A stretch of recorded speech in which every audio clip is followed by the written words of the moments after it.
Welcome to the Genius Factory. Enjoy the video. You begin by confirming prerequisites. Your phone must receive SMS or calls, and your account needs a backup email. Sign into Gmail on desktop or open the Gmail app, then go to your Google account settings.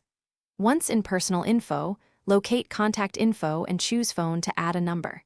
You do this now to enable verification and recovery options. Adding the number early prevents lockouts and sets up two-step verification later. So proceed when you see the phone section. Next, add and verify the number. Tap Add Phone, select your country code, and type the full number. Choose whether to receive an SMS or automated call for verification. Once the code arrives, enter it immediately. Delays can invalidate codes and force a resend.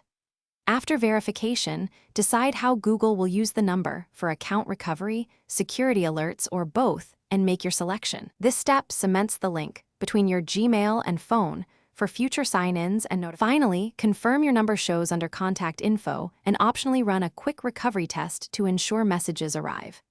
Make sure to enable two-step verification after linking for stronger protection. You can use SMS or an authenticator app.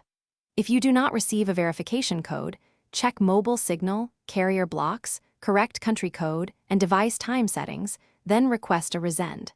If problems persist, try a different verification method or restart your device, and then retry the process. Thanks for watching. If you found this helpful, don't forget to like and subscribe.